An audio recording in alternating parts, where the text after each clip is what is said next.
All in Sports Network. We love sports. Happy Monday. It is May 19th right here on your daily fix for all things Texas Longhorns. I'm Tanner Carlson. That is Jake Jimerson. And this is All In Horns presented by Rogue Sports Network. Big weekend for the Texas Longhorns.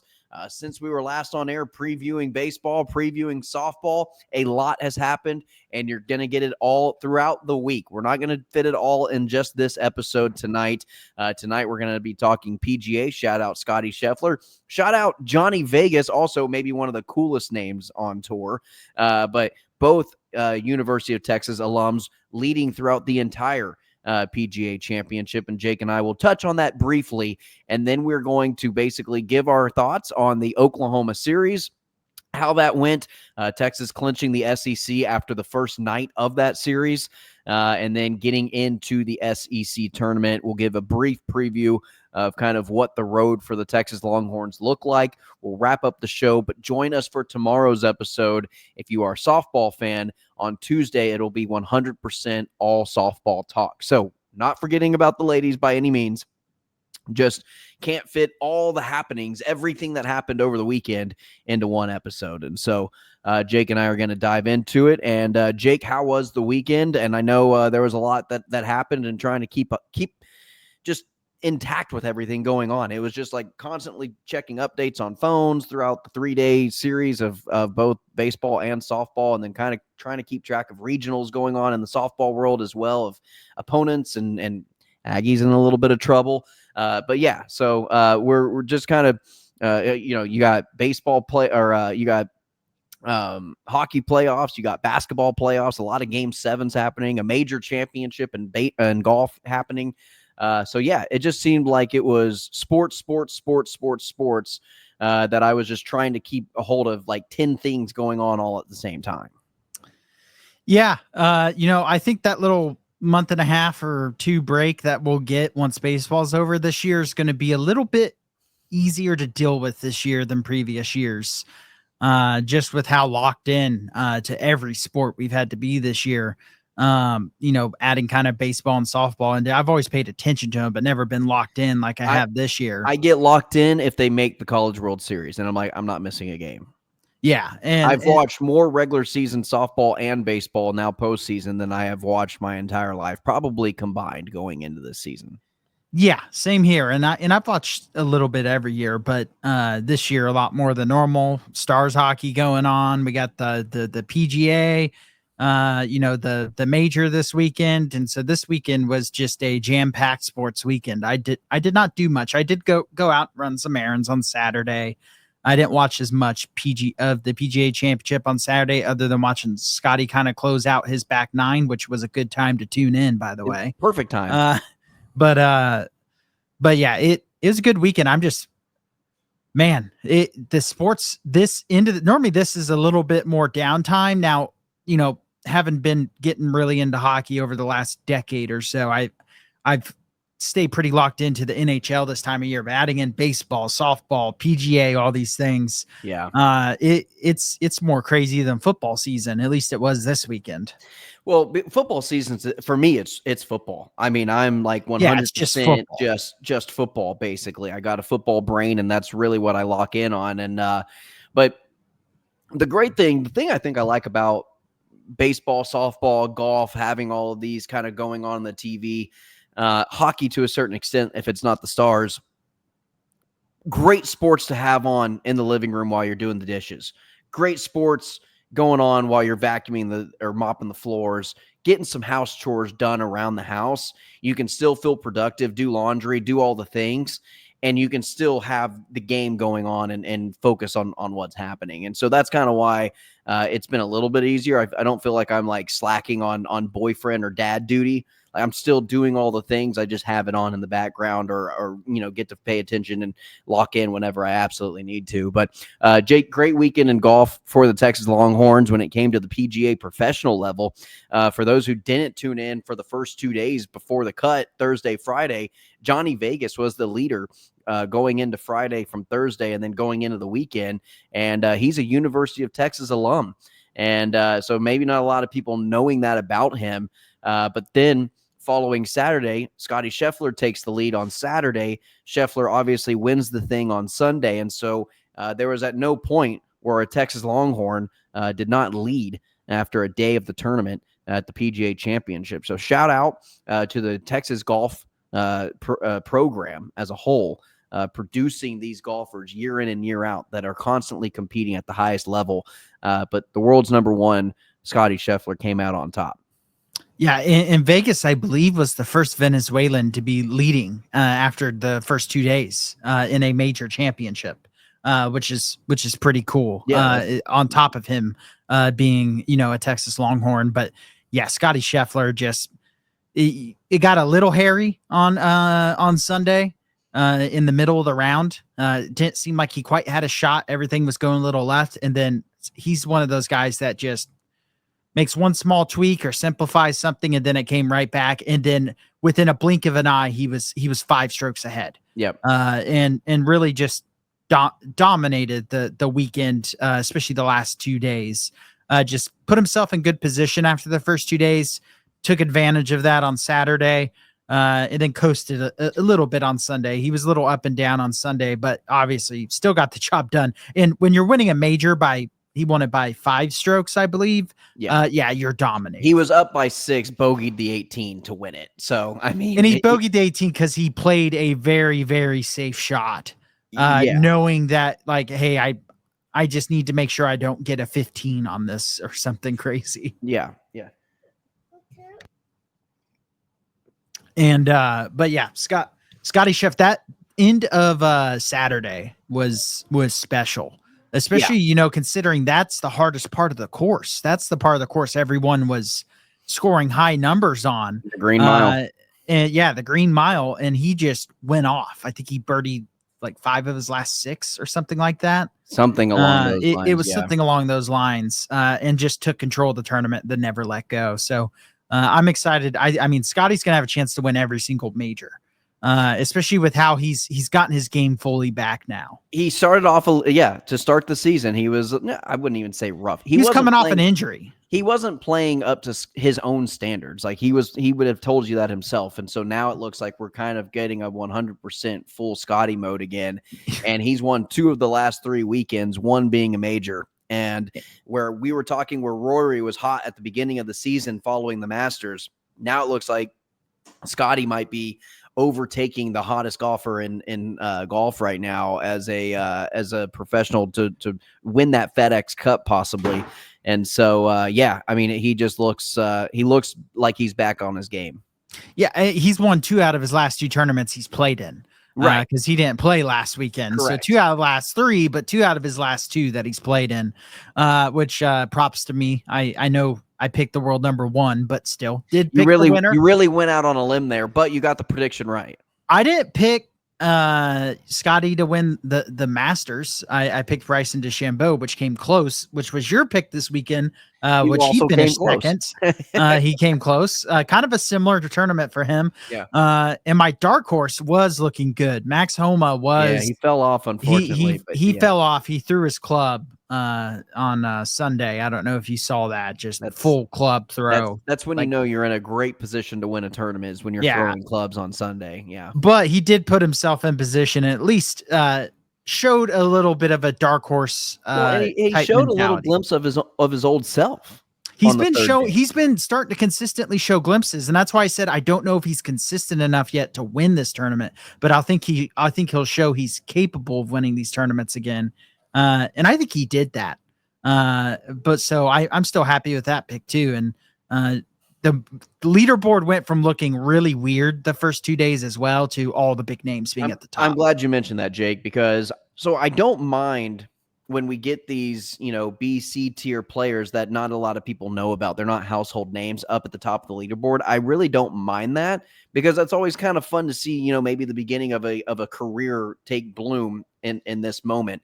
But what I do like to see and what I have to see in those moments is getting a guy like Scheffler, getting a guy like Rahm, DeChambeau, Homa, Morikawa, whoever it is, a big name making a push towards Sunday to put pressure on those lower tier guys that we don't necessarily hear about all the time, to make them feel a little nervous, to make them feel a little bit pressure. If they can handle that pressure and still play that well and end on the leaderboard, then that's great. I will always appreciate that. But I want the big names, I want the big boys up at the top at least Saturday, Sunday, just to put pressure on them, not to move them out. I want to see where they line up, and typically more times than not, the cream rises to the crop, and those lower tier guys will end up starting to drop some strokes, and that's what we saw Saturday and Sunday, especially Sunday. Yeah, and just right now, Scotty Scheffler, when he turns it on, he's not losing, and he turned it on, and just no one has that level right now. I mean, and what he's doing is incredibly impressive, just when you consider how good golf is right now and how many really good golfers there are. And his last 2 tournaments, he's won running away. Yeah, I mean, just not even competitive when it comes to an end. Jay, he could have quad bogeyed that last hole, and he would have won by 2 strokes, I think, or at least a stroke. No, it'd have been 2 strokes because he won by 5. Yeah, and he bogeyed the last hole. Right, right. Yeah. So when you give yourself that type of cushion, you're playing pretty good. And so it's going to be fun to keep up with how the rest of his season goes, and especially the last 2 majors. All right. We've spent about half the episode talking about golf. Let's go ahead and talk about baseball. We'll wrap up the show there. But big shout out to Scotty Scheffler, Texas Longhorn golf program. It's still Longhorn related. So that's what we're all about on this show. All right. Baseball. Let's talk about it. Won the SEC in the first night on that Thursday night. Texas wins the SEC championship over OU, winning that series outright 2-1, but didn't need the whole series to win the SEC. Night one, 7-4. Bailu in his big return. Maybe a highlight of the entire season was Bailu's return and getting a huge 3-run shot to win it and basically secure the SEC title. Jake, that moment to me kind of like personified the entire Texas season in a nutshell, of injured player, putting yourself in a situation where you needed a big at bat at a big moment in the game, and all the things not necessarily going your way, got it done, found a way to win. That was the personification of this entire season for Texas. Yeah. And Bailu too, he was announced out for the season originally. And that's what most people within the program thought, which would have been easy for him to do. Just go, okay, it's a bad injury. I need to rehab, get ready to go pro, because this is his final year at Texas. And that just sucks. Instead, he worked his tail end off to come back, and then in storybook fashion delivers the very first game back. At the time, won the share, and then later in the evening, Arkansas fell, LSU fell, and outright SEC was secured the first night, not just the share. Yeah. And then, you dropped the second game. It was kind of a little bit of a back and forth. OU took a big lead. Texas came back, took the lead. Then OU ended up winning.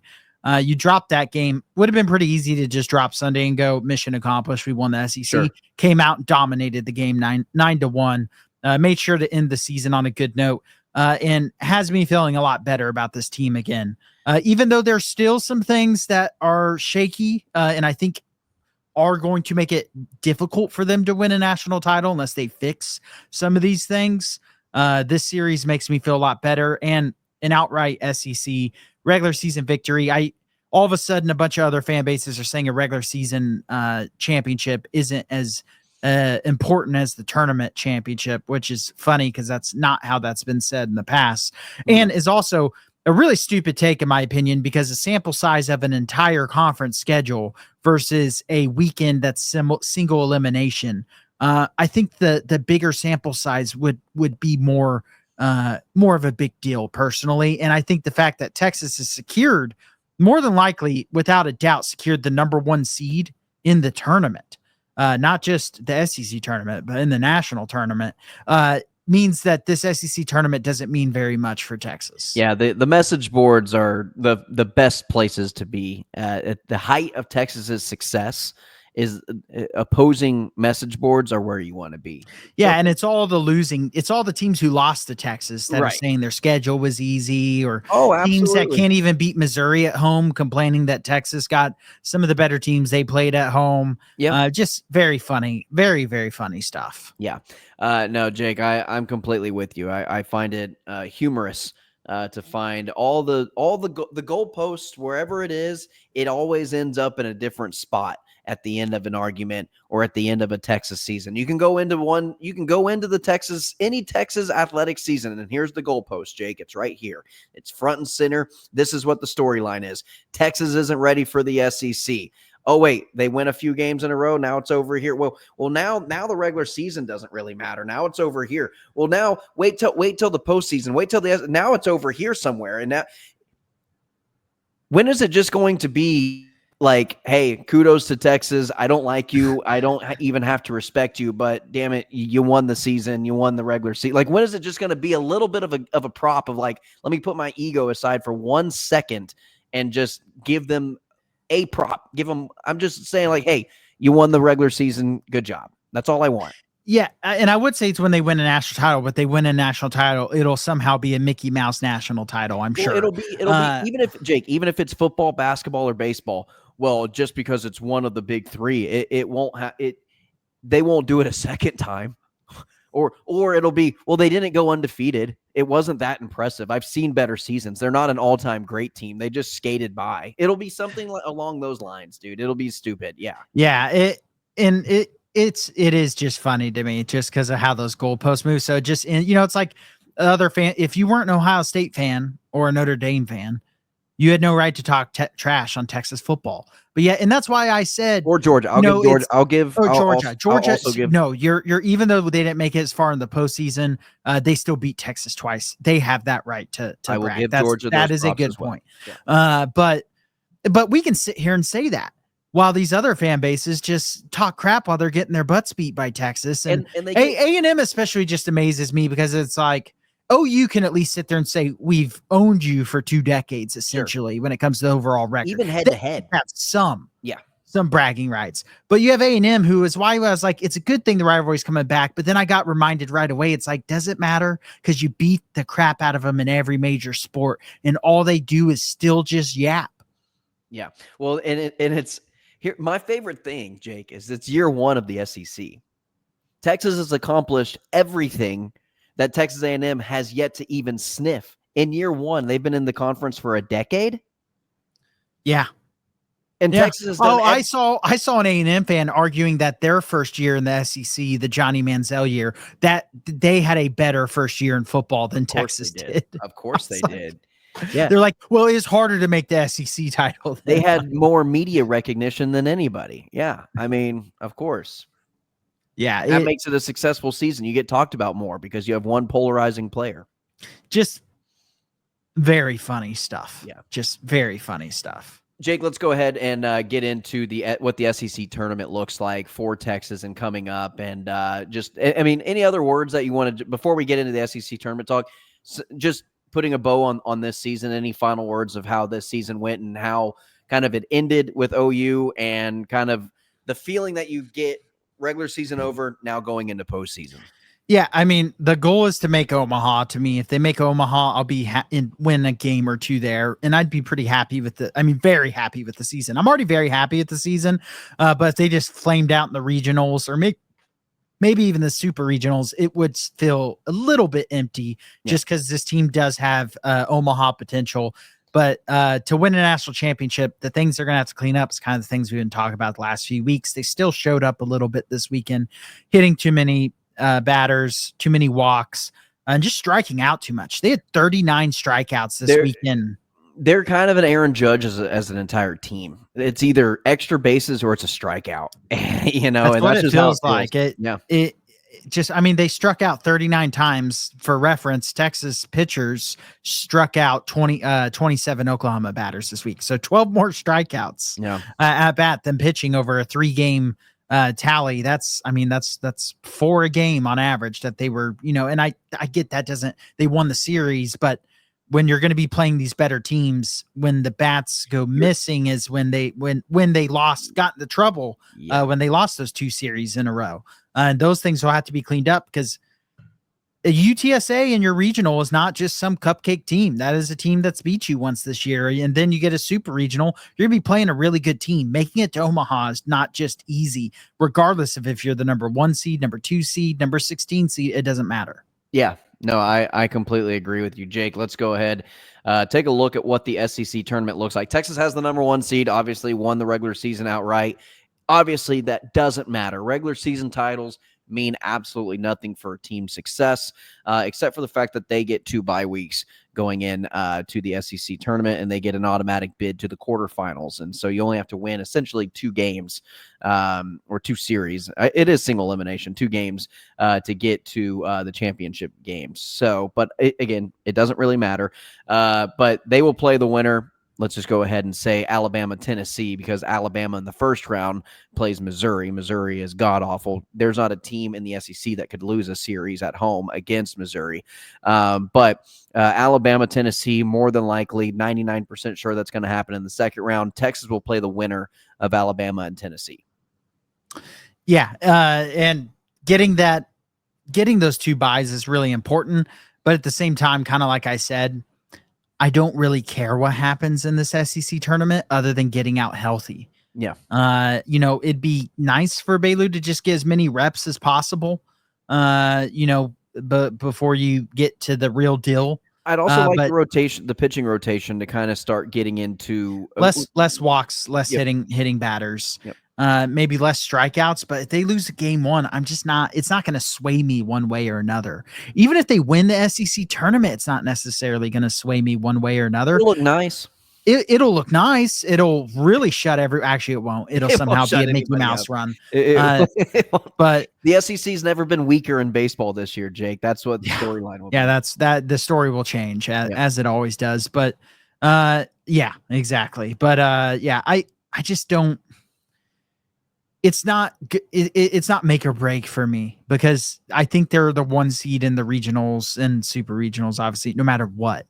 And then so that's pretty much sealed. That's the most important thing. Winning the SEC title is nice, but I'd much rather go to the the World Series than win the SEC tournament. Sure. Yeah. Absolutely. Just kind of looking at the rest of the bracket again, our bracket, we're focused on Alabama, Tennessee as the teams moving forward. Texas gets out of that Tennessee-Alabama matchup.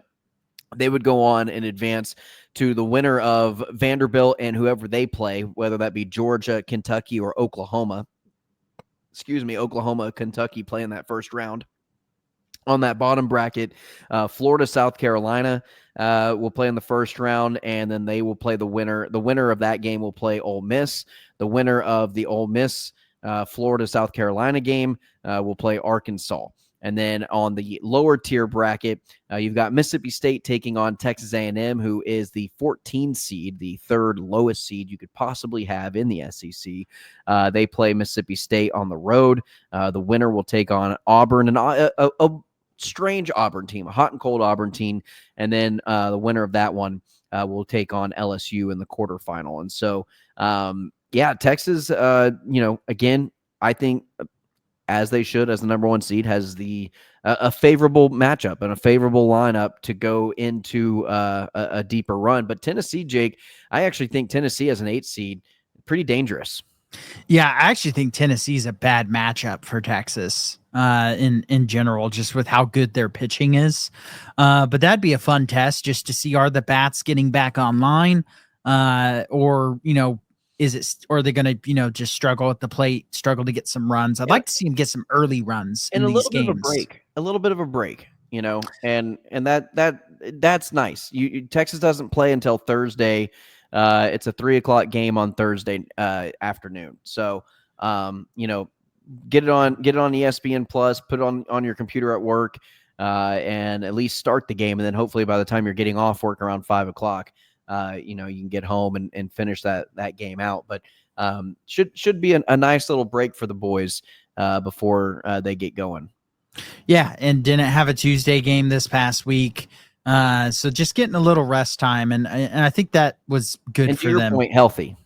Yeah, and that's, I mean, again, the number one thing for me going into this, the key to the SEC tournament for Texas: stay healthy, regardless of whether you win one game, win 0 games, win the whole thing. I don't care if you win the whole thing and 2 of your guys get hurt in the championship game. I'm going to feel terrible after that. Yeah. So yeah, staying healthy is the key to the SEC tournament for Texas, because they've wrapped up everything that they need to when it comes to seeding and everything else. Yeah, I'd like to see a Texas Vanderbilt in the semifinals as well. I think that would be a fun. Texas didn't play Vanderbilt in the regular season, did they? Yeah, I No. think that'd be a fun matchup to see how Texas matches up against that Vanderbilt team. And so yeah, and then obviously you've got Arkansas and LSU, two teams that you struggled with in the regular season, and so it'll be fun. It should be a interesting and week of the SEC tournament. But yeah, and then we'll get into regionals, and that's where the real fun begins. And so, in the words of Anakin Skywalker, this is where the Yeah, fun. I knew, Yeah, I knew you yeah, were going to. I knew you caught on to it. I was like, well, I can't ignore the fact that I just went there. So, but all right, Jake, any final sentiments, any final thoughts on today's episode? It was a good sports weekend. Scotty Scheffler winning, Stars winning a series. Hey, we Texas went this baseball. whole podcast, no Stars mentioned. Yeah. I mean, I did mention, Stars are going on, but we didn't talk about it. Yeah. But it's a great sports weekend. I hope we get some more sports weekends like that before we kind of hit the dead period. Yeah, because I'll revert back to these weekends and being like, man, there was so much to do, so much to watch.